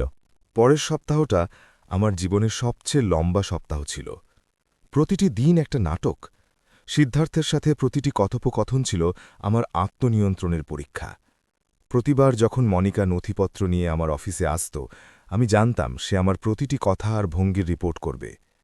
আনন্দ, নথিপত্র তৈরি আছে, সিদ্ধার্থ আমাকে শুক্রবার জানাল, হাভেলিতে আমাদের সেই সাক্ষাতের ঠিক ১ সপ্তাহ পর। বিনিয়োগকারীরা অধৈর্য হয়ে উঠেছে, আজই তোমার স্বাক্ষর প্রয়োজন। আজ? আমি ভেবেছিলাম আমাদের হাতে মাসের শেষ পর্যন্ত সময় আছে। ওরা প্রক্রিয়া দ্রুত করে দিয়েছে, এটা ভালো লক্ষণ, তার মানে ওরা খুব আগ্রহী, আমাদের দ্রুত কাজ করতে হবে। আমি আগে আমার নতুন আইনজীবীর সাথে ওগুলো পর্যালোচনা করতে চাই। তোমার নতুন আইনজীবী? আনন্দ, কি হচ্ছে? সপ্তাহ ধরে তুমি কেমন বদলে গেছ, এমন অবিশ্বাস্য আচরণ করছো যেন তুমি আমায় বিশ্বাস করো না। এটা অবিশ্বাস নয়, এটা সতর্কতা। অবন্তিকার ঘটনার পর আমি শিখেছি যে জীবন যে কোনো মুহূর্তে বদলে যেতে পারে, এবং আমাকে নিজেকে বাঁচাতে হবে।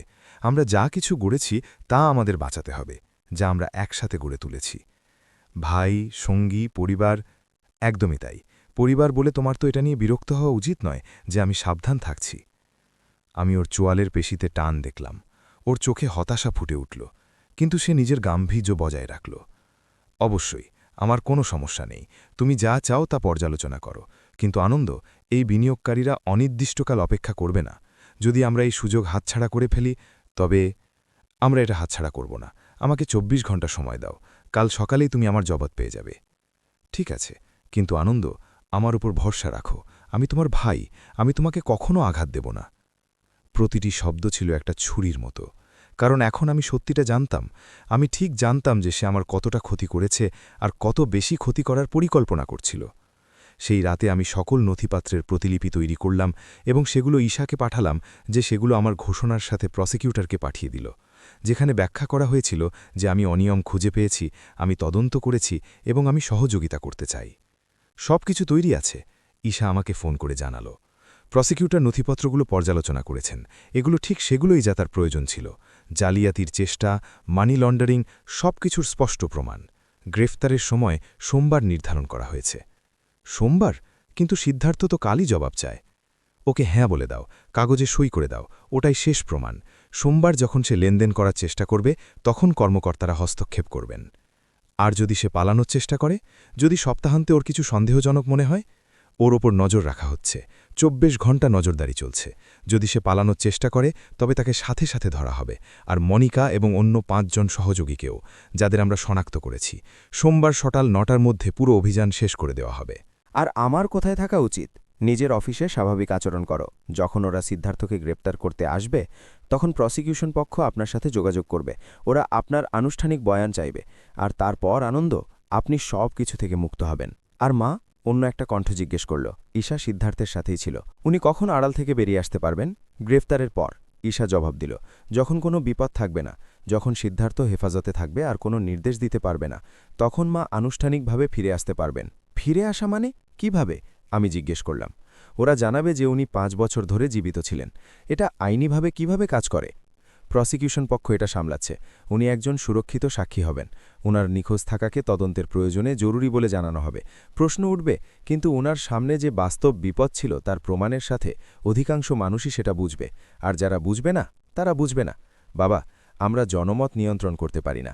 আমরা কেবল সঠিক কাজটা করতে পারি, আর এটাই সঠিক কাজ। সে ঠিকই ছিল, কিন্তু আমার ভেতরের একটা অংশ তখনও সংশয় ছিল।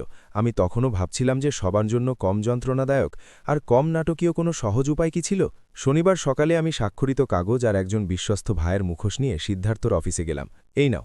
আমি ওর ডেস্কে কাগজগুলো রেখে বললাম, পর্যালোচনা করা হয়েছে এবং স্বাক্ষরিত করা হয়েছে। আমার আইনজীবী সব কিছু ঠিক পেয়েছেন। সিদ্ধার্থ কাগজগুলো নিল, সেগুলো দ্রুত একবার দেখল, আর আমি ওর চোখে মুখে স্বস্তি দেখলাম। অবশ্যই, আমি জানতাম যে আমি তোমার উপর ভরসা করতে পারবো। আমি সব সময় পেরেছি। আমরা ভাই, আর ভাইরাই এমনটা করে। তারা একে অপরের পাশে দাঁড়ায়। একদম। আর আনন্দ, এটা আমাদের কোম্পানির জন্য এক নতুন যুগের শুরু। তুমি দেখবে ১ বছরের মধ্যে আমরা দ্বিগুণ বড় হব। নাকি তুমি দ্বিগুণ বড় হবে আর আমি জেলে থাকব? আমি মনে মনে ভাবলাম, কিন্তু মুখে বললাম, এটা আশাব্যঞ্জক মনে হচ্ছে। লেনদেনগুলো কবে হবে? সোমবার সকালে। বিনিয়োগকারীরা টাকা জমা দেবে আর আমরা সম্পত্তির নামমাত্র নিয়ন্ত্রণ হস্তান্তর করব। নামমাত্র নিয়ন্ত্রণ, হ্যাঁ। ট্যাক্সের সুবিধার্থে কাগজের কলমে, কিন্তু পরিচালনাগতভাবে সব আগের মতোই থাকবে। তুমি আগের মতোই হোটেল সামলাবে। আর যদি আমি কখনো বিক্রি করতে চাই বা অবসর নিতে চাই, তবে আমরা আলোচনা করব। কিন্তু আনন্দ, অবসরের কথা কেন ভাবছ? তোমার বয়স মাত্র ৪৪ বছর। তোমার সামনে অনেকগুলো দশক পড়ে আছে। আমি শুধু ভবিষ্যতের পরিকল্পনা করছি, যেমনটা তুমি শিখিয়েছ। ঠিক আছে, পরিকল্পনা করো, কিন্তু বিশ্বাস রাখো যে আমি বড় ভাই হিসেবে সবসময় তোমার স্বার্থের খেয়াল রাখব, একজন সঙ্গী হিসেবে, পরিবার হিসেবে। আমি সেখান থেকে মিথ্যে, বিশ্বাসঘাতকতা আর ৫০ বছর ধরে যা আমার চোখের সামনে ছিল তা দেখতে না পাওয়ার এক ঘিন ঘিন অনুভূতি নিয়ে বেরিয়ে এলাম। সেই বিকেলে আমি কাউকে না জানিয়ে হাভেলিতে চলে গেলাম। আমাকে অবন্তিকার সাথে দেখা করতে হতো। আমাকে নিশ্চিত হতে হতো যে এটা বাস্তব ছিল এবং সোমবার ন্যায়বিচার পাওয়া যাবে। কোনো নতুন প্রতারণার স্তর যেন না থাকে। সে বারান্দায় অপেক্ষা করছিল, যেন সে জানত আমি আসব। তুমি কি সই করেছ? সে জিজ্ঞেস করল। আমি সই করেছি। আর সিদ্ধার্থ খুশি। সে ভাবছে সে জিতে গেছে। সে সোমবার পর্যন্তই জিতেছে, তারপর সব বদলে যাবে। আর যদি কিছু ভুল হয়ে যায়, যদি ওর কাছে পালানোর এমন কোনো পরিকল্পনা থাকে যা আমরা জানি না, ওর কাছে নেই। ঈশা সবকিছু যাচাই করে নিয়েছে। অ্যাকাউন্ট, সম্পত্তি, যোগাযোগ, সিদ্ধার্থ ফেসে গেছে। শুধু ও এখনও সেটা জানে না। আর সোমবারের পর আমাদের কি হবে? আমাদের জীবন? ওটা তোমার উপর নির্ভর করে। তুমি আমাকে ক্ষমা করতে পারবে কিনা? আমরা কি আবার সব গড়তে পারব কিনা?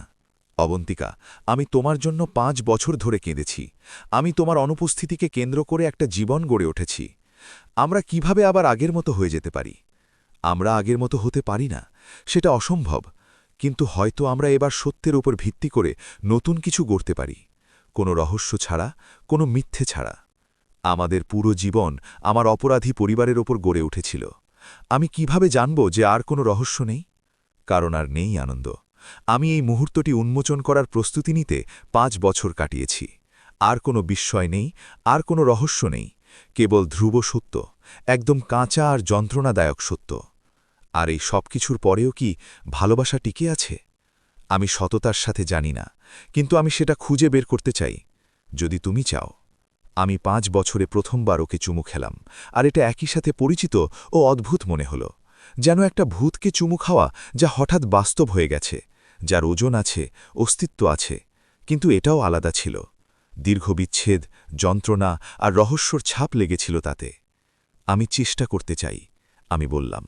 আমি কথা দিচ্ছি না যে এটা কাজ করবে, কিন্তু আমি চেষ্টা করতে চাই। ব্যাস, আমি এটুকুই চাইতে পারি।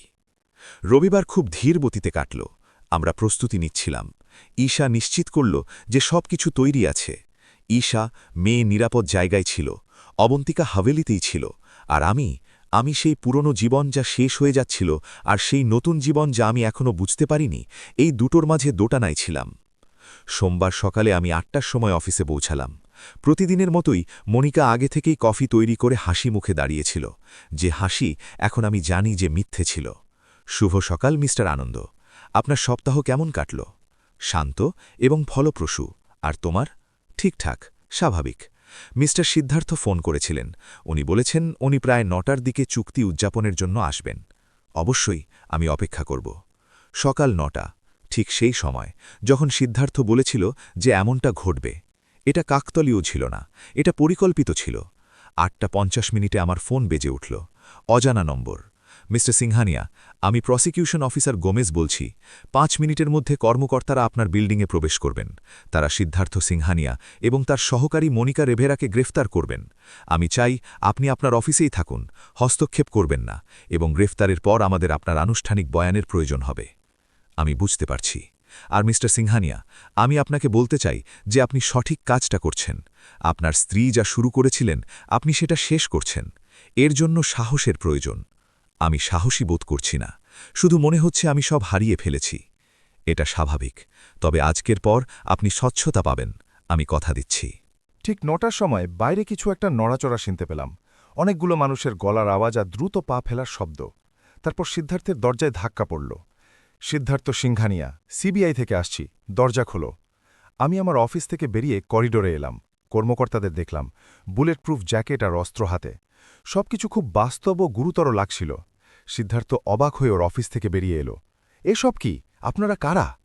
সিদ্ধার্থ সিংহানিয়া, আপনাকে মানি লন্ডারিং, জালিয়াতি, অপরাধমূলক ষড়যন্ত্রক এবং সংশ্লিষ্ট আরও অনেক অভিযোগে গ্রেফতার করা হচ্ছে। আপনার চুপ থাকার অধিকার আছে। আনন্দ! সিদ্ধার্থ আমার দিকে তাকিয়ে চিৎকার করে উঠল।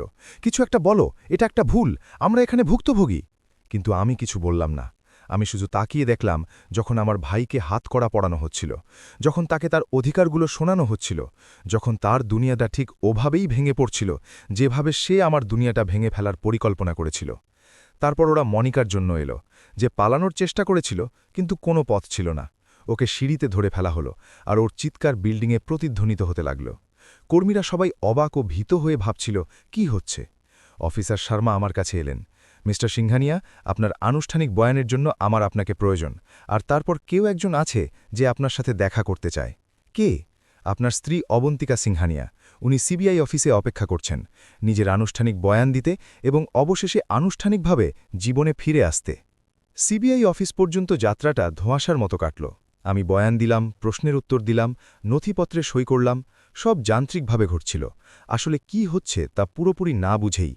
তারপর আমাকে একটা প্রাইভেট রুমে নিয়ে যাওয়া হলো, আর সেখানে অবন্তিকা ছিল। হাভেলির সেই ঢিলেঢালা পোশাকে নয়, বরং আইনজীবীর সাথে ফরমাল পোশাকে তৈরি এক মহিলার মতো দেখাচ্ছিল, যে 5 বছর ধরে এই মুহূর্তটির জন্য প্রস্তুতি নিচ্ছিল। আনন্দ! সে উঠে দাঁড়িয়ে বলল, অবন্তিকা, সব শেষ হয়ে গেছে। সিদ্ধার্থ হেফাজতে আছে, মনিকাও, এবং অন্য 6 জন সহযোগীকেও একসাথে গ্রেফতার করা হয়েছে। পুরো অপারেশন বন্ধ হয়ে গেছে। আর এখন কি হবে? এখন আমরা তোমার সম্মান, তোমার ব্যবসা, আমাদের পরিবার সবকিছু আবার নতুন করে গড়ব। কিভাবে? আমি কিভাবে মানুষকে বোঝাবো যে আমার স্ত্রী 5 বছর ধরে বেঁচে ছিল, আমার ভাই একজন অপরাধী ছিল, আর আমার পুরো জীবনটাই একটা মিথ্যে ছিল? সত্যি দিয়ে, সহজ এবং সরলভাবে। আর সিবিআইকে এটা নিশ্চিত করতে দিয়ে যে তুমি একজন ভুক্তভোগী ছিলে, তুমি সহযোগিতা করেছ এবং তুমি সেই মামলা সমাধানে সাহায্য করেছ যা বছরের পর বছর ধরে তদন্তাধীন ছিল। আর মানুষ সেটা বিশ্বাস করবে। কেউ করবে, কেউ করবে না, কিন্তু আনন্দ জনমত সত্যকে সংজ্ঞায়িত করে না, তথ্য করে। আর তথ্যগুলো স্পষ্ট। সিদ্ধার্থ অপরাধী ছিল, তুমি নও, আর এটাই আসল। পরের কয়েক সপ্তাহ এই খবর সোশ্যাল মিডিয়ায় আর পুরো মুম্বাইয়ের অফিসগুলোতে ছড়িয়ে পড়ল। একজন ব্যবসায়ীর গল্প যাকে তার অপরাধী ভাই ধোঁকা দিয়েছে, একজন স্ত্রীর গল্প যে তদন্তের খাতিরে নিখোঁজ হওয়ার নাটক করেছিল, একটা পরিবারের গল্প যাকে লোভ ধ্বংস করে দিয়েছে। কেউ কেউ আমার পক্ষ নিল, মিস্টার আনন্দ এখানে একজন ভুক্তভোগী, বরং নায়কও, কারণ উনি মামলা সমাধানে সাহায্য করেছেন। অন্য অনেকে আমার সমালোচনা করল, সে জানল না কিভাবে, সে এতটা অন্ধ কিভাবে ছিল। আর বাকিরা শুধু এই নাটকটা উপভোগ করল। এটা যেন একদম একটা সিরিয়ালের মতো, কিন্তু সত্যি। হোটেল ব্যবসার শুরুতে একটু ক্ষতি হল, গ্রাহকরা অপরাধের সাথে জড়িত থাকার আশঙ্কায় চিন্তিত ছিলেন, কিন্তু সিবিআই পরিষ্কার করে দিল যে সম্পত্তিগুলো পরিচ্ছন্ন ছিল, আমি নির্দোষ ছিলাম, এবং ধীরে ধীরে বিশ্বাস ফিরে এলো। সিদ্ধার্থের বিভিন্ন অভিযোগে ২৫ বছরের সাজা হল। সে আপিল করল, কিন্তু প্রমাণ ছিল পাহাড়ের মতো। ঈশা ছেলে অসাধারণ কাজ করেছিল। প্রতিটি নথিপত্র, প্রতিটি রেকর্ডিং, প্রতিটি লেনদেন সব নিখুঁতভাবে প্রমাণ হিসেবে রেখেছিল। জেল থেকে সিদ্ধার্থ আমাকে একটা চিঠি লিখল, আনন্দ, তুমি একটা আস্ত বোকা, তুমি সবসময়ই তাই ছিলে। আমাদের কাছে সব কিছু থাকতে পারত, কিন্তু তোমার ওই মূর্খ নৈতিকতা সব শেষ করে দিল। আশা করি তুমি খুব খুশি। তুমি আমাদের পরিবারকে ধ্বংস করে দিলে। আমি জবাব দিলাম না, কারণ বলার মতো কিছু ছিল না। সিদ্ধার্থ এমন এক বাস্তবতায় বাস করত যেখানে সে নিজেই ভুক্তভোগী ছিল আর আমি খলনায়ক। আমার কথায় কোনো কিছুই বদলাত না। অবন্তিকা আর আমি একসাথে থেরাপি নেওয়া শুরু করলাম, কারণ ৫ বছর পর ফিরে আসা সহজ ছিল না। রাগ ছিল, যন্ত্রণা ছিল, প্রশ্ন জাগত যে আমি কি আবার ভরসা করতে পারি। আমি কিভাবে জানব যে আর কোনো রহস্য নেই? একটা সেশনে আমি জিজ্ঞেস করলাম, তুমি জানবে না, তোমাকে ভরসা করতে হবে, যেমন আমাকে ভরসা করতে হয়েছিল যে তুমি বুঝতে পারবে আমি যা করেছি তা কেন করেছি। আর যদি আমি না পারি, যদি আঘাত অনেক গভীর হয়, তবে আমরা সততার সাথে আলাদা হয়ে যাব। এবার কোনো নাটক হবে না, কোনো মিথ্যে হবে না, শুধু এটা মেনে নেওয়া যে কিছু ক্ষত কোনোদিন সারে না। তুমি কি সেটাই চাও? না, আমি চাই আমরা চেষ্টা করি। আমাদের যা ছিল আমি সব ফিরে পেতে চাই, কিন্তু কোনো কিছুর বিনিময় নয়। যদি তার মানে হয় যে তুমি আজীবন রাগে ফুঁসবে, তবে নয়। সময় লাগল, কয়েক মাস কেটে গেল, কিন্তু ধীরে ধীরে আমরা এক নতুন ছন্দ খুঁজে পেলাম। এটা আগের মতো ছিল না, এটা আলাদা ছিল, বেশি সতর্ক, বেশি সৎ, কিন্তু এটা কিছু একটা তো বটে। এটা একটা শুরু ছিল। ঈশা ছেলে স্থায়ীভাবে ইউরোপ থেকে ফিরে এলো। সে আমার সাথে ব্যবসার পুনর্গঠনে কাজ করতে লাগল। কার্যক্রমকে আধুনিক করার জন্য সে তার প্রযুক্তিগত দক্ষতা কাজে লাগাল। ভবিষ্যতে জালিয়াতি বন্ধ করার জন্য সে নতুন সিস্টেম চালু করল। বাবা, সে একদিন আমাকে বলল, আমি জানি আপনি এখনও মিথ্যের জন্য ওই ৫ বছরের জন্য কষ্ট পাচ্ছেন, কিন্তু আমাকে আপনাকে কিছু বলতে হবে। কি? যে আপনার থেকে দূরে থাকা প্রতিটি দিন নরকের মতো ছিল। আমি ওই ৫ বছরে আমার পুরো জীবনের চেয়েও বেশি কেঁদেছি, কারণ আমি আপনাকে সত্যিটা বলতে চেয়েছিলাম, আপনাকে জড়িয়ে ধরতে চেয়েছিলাম। আমি আবার আপনার ছেলে হতে চেয়েছিলাম, কিন্তু আমাকে এর মধ্যে এবং আপনাকে বাঁচিয়ে রাখার মধ্যে যে কোনো একটিকে বেছে নিতে হতো। আর আমি আপনার জীবনকে বেছে নিয়েছিলাম, ১০০০ বার আপনার জীবনকে বেছে নেব। আমি জানি ঈশা, আর আমি তোমার ওপর রাগ করে নেই। আমি শুধু এটা বোঝার চেষ্টা করছি, সামলানোর চেষ্টা করছি, আর তোমরা যে ত্যাগ করেছ তার কদর করছি। তাহলে আমরা ঠিক আছি? আমরা ঠিক আছি। আমরা পরিবার, আর পরিবার কখনো নিখুঁত হয় না, কিন্তু এটা বাস্তব, আর এটুকুই যথেষ্ট। ঈশা বেঙ্গালুরুতেই রয়ে গেল, কিন্তু প্রায়ই আসত। এখনও ওর চোখে অপরাধবোধ থাকত। আপনি কি আমাকে কোনোদিন পুরোপুরি ক্ষমা করতে পারবেন? সে জিজ্ঞেস করল। আমি আগেই করে দিয়েছি, কারণ আমি বুঝি যে তোমার কাছে কোনো বাস্তব বিকল্প ছিল না, আর কারণ বাবার ভালোবাসা কোনো শর্তে হয় না। এটা নিখুঁত হওয়ার উপর নির্ভর করে না, এটা সম্পর্কের ওপর নির্ভর করে, আর সেই সম্পর্ক কোনোদিন ছিঁড়েনি, শুধু একটু টান পড়েছিল। গ্রেফতারির ২ বছর পর অবন্তিকা আর আমি ঈশা ও সিদ্ধার্থীর উপস্থিতিতে এক ছোট অনুষ্ঠানে আবার আমাদের বিয়ের শপথগুলো পাঠ করলাম। কোনো লোক দেখানো জাঁকজমক ছিল না, সমাজের ভিড় ছিল না, শুধু পরিবার। আমরা স্বীকার করলাম যে আমরা এক অসম্ভব পরিস্থিতি থেকে বেঁচে ফিরেছি, এবং আমরা একসাথে এগিয়ে যাওয়ার সিদ্ধান্ত নিলাম। অবন্তিকা অনুষ্ঠানের সময় বলল, আনন্দ, ৫ বছর ধরে আমি তোমাকে দূর থেকে দেখেছি, তোমাকে কষ্ট পেতে দেখেছি, নিজেকে আবার গড়ে তুলতে আর এগিয়ে যেতে দেখেছি। প্রতিদিন আমি তোমার শক্তি, তোমার সততা আর তোমার লড়াই করার ক্ষমতাকে আরও বেশি ভালোবেসেছি। এমনকি যখন সবকিছু শেষ হয়ে গেছে বলে মনে হচ্ছিল, তখনও তুমি থামোনি।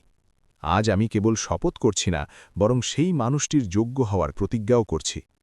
আমি উত্তর দিলাম, অবন্তিকা, 5 বছর আমি তোমার জন্য কেঁদেছি, তোমাকে খুব মিস করেছি, হয়তো তোমাকে অনেক আদর্শায়িত করেছি। আর যখন তুমি ফিরে এলে, যখন আমি সত্যিটা জানতে পারলাম, তখন আমার একটা অংশ তোমাকে সেই যন্ত্রণা, মিথ্যে আর হারিয়ে যাওয়া বছরগুলোর জন্য ঘৃণা করেছিল। কিন্তু অন্য একটা অংশ বুঝেছিল যে তুমি যা কিছু করেছ তা কেবল ভালোবাসার জন্য ছিল, সুরক্ষার জন্য ছিল। এমন ত্যাগ খুব কম মানুষই করে। আজ আমি সেই অংশটাকেই বেছে নিচ্ছি। ভালোবাসার ওপর সবকিছু গড়ার সিদ্ধান্ত নিচ্ছি, যন্ত্রণার ওপর নয়। এটা কোনো আদর্শ সুখের শেষ ছিল না, কারণ কিছু ক্ষত কোনোদিন পুরোপুরি শুকায় না, কিছু ব্যথা রয়ে যায়। কিন্তু এটা একটা সৎ ও প্রামাণিক শেষ ছিল, যা গত কয়েক দশকের মধ্যে প্রথমবার সত্যের ওপর দাঁড়িয়েছিল। আপনি যদি এই কাহিনী শুনে থাকেন, যদি কোনোভাবে এটা আপনার জীবনের সাথে মিলে যায়, তবে আমি চাই আপনি একটা কথা বুঝুন, পরিবার জটিল হয়। আনুগত্যকে হাতিয়ার হিসাবে ব্যবহার করা যেতে পারে। আর মাঝে মাঝে যে মানুষগুলোকে আপনি সবচেয়ে বেশি ভালোবাসেন, তারাই আপনাকে সবচেয়ে গভীরে আঘাত করতে পারে। আমার স্ত্রী 5 বছর নিখোঁজ থাকার নাটক করেছে, আমার সন্তানেরা মিথ্যে বলেছে, আমার ভাই আমাকে শেষ করার চেষ্টা করেছে, আর আমার বাবা অপরাধের ওপর এক সাম্রাজ্য গড়েছিলেন। এই সব তখন ঘটছিল যখন আমি অজ্ঞানতায়, এক বেছে নেওয়া অন্ধকারের মধ্যে বাস করছিলাম। হয়তো আমি বোকা ছিলাম, আমি অবশ্যই একজন ভুক্তভোগী ছিলাম, কিন্তু আমি অজান্তেই একজন অংশীদারও ছিলাম। এই প্রশ্নটা আমাকে আজও তাড়িয়ে বেড়ায়, কারণ আমি কিছু সংকেত এড়িয়ে গিয়েছিলাম, কিছু প্রশ্ন জিজ্ঞেস করিনি, আর খুব সহজেই মানুষকে ভরসা করেছি। যদিও আইনিভাবে আমাকে নির্দোষ ঘোষণা করা হয়েছে, কিন্তু নৈতিকভাবে আমি এই বোঝা নিয়ে বেঁচে আছি যে আমার সাফল্য আংশিকভাবে অন্যদের কষ্টের ওপর গড়ে উঠেছিল। কিন্তু আমি একটা কথা শিখেছি, সত্যিটা যতই যন্ত্রণাদায়ক হোক না কেন, তা আরামদায়ক মিথ্যের চেয়ে অনেক ভালো। আসল পরিবার সততার ওপর গড়ে ওঠে, রহস্যের ওপর নয়। আর ক্ষমা করার মানে ভুলে যাওয়া নয়, এর মানে হল সেই স্মৃতির পরেও এগিয়ে যাওয়ার সিদ্ধান্ত নেওয়া। মুম্বাই থেকে 54 বছর বয়সে এবং মিথ্যের ভস্মের উপর পুনরায় গড়ে তোলা এক পরিবারের সাথে আমি আপনাদের সাহসের কামনা করছি। সেই সাহস যা সত্যের সন্ধান করার জন্য প্রয়োজন, এমনকি যখন তা ভয় দেখায়। ক্ষমা করার সাহস, যখন ক্ষমা প্রার্থনা করা হয়। আর এটা চেনার সাহস যে কিছু পরিস্থিতিতে কোনো সহজ উত্তর থাকে না, কেবল কঠিন পছন্দগুলো থাকে। অবন্তিকা আমাকে কষ্ট পেতে দিয়েও আমাকে বাঁচানোর সিদ্ধান্ত নিয়েছিল। এটা কি সঠিক ছিল? আমি জানি না, কিন্তু এটা ওর পছন্দ ছিল, ভালোবাসা থেকে নেওয়া হয়েছিল, আর এটাই কোনো একটা মানে বহন করে। কার্তিক পরিবারের চেয়ে লোভকে বেছে নিয়েছিল, আর এখন সে জেলে তার মূল্য মেটাচ্ছে, একেবারে একা। কোনো ক্ষমা সম্ভব নয়। আর আমি এগিয়ে যাওয়া, ক্ষমা করা এবং আবার সব গড়ার পথ বেছে নিয়েছি। এটা এজন্য নয় যে এটা সহজ ছিল, বরং এজন্য যে শান্তির মতো কিছুর সাথে বেঁচে থাকার এটাই একমাত্র উপায় ছিল। আমার কাহিনী শোনার জন্য ধন্যবাদ। আর যদি এটা কোনোভাবে আপনাদের সাহায্য করে থাকে, যদি এটা আপনাদের নিজের পরিবার, রহস্য বা জটিল আনুগত্য নিয়ে ভাবতে বাধ্য করে থাকে, তবে এটি শেয়ার করুন। কারণ কোথাও না কোথাও কেউ একজন মিথ্যের সাথে বেঁচে আছে, নিজেকে সত্য থেকে বাঁচাচ্ছে, অথবা অন্যদের মিথ্যে দিয়ে আগলে রাখছে।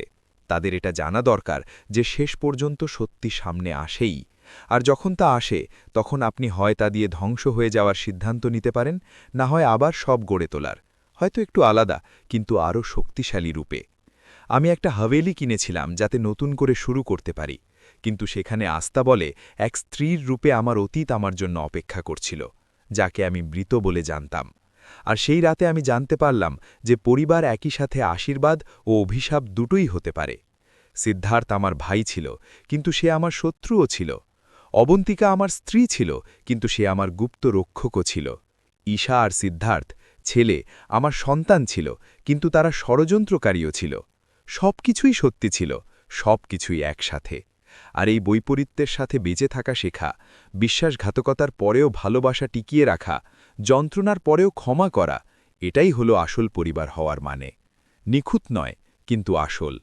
আর শেষে এক অপূর্ণ বাস্তবতা একটা আদর্শ মরীচিকার চেয়ে অনেক ভালো। যদিও এতে বেশি যন্ত্রণা থাকে, যদিও এতে বেশি পরিশ্রম লাগে, তবুও এটা ভালো, কারণ এটা সত্য। আর আমি খুঁজে পেয়েছি যে সত্যই হলো একমাত্র ভিত্তি যার ওপর স্থায়ী কিছু গড়া সম্ভব।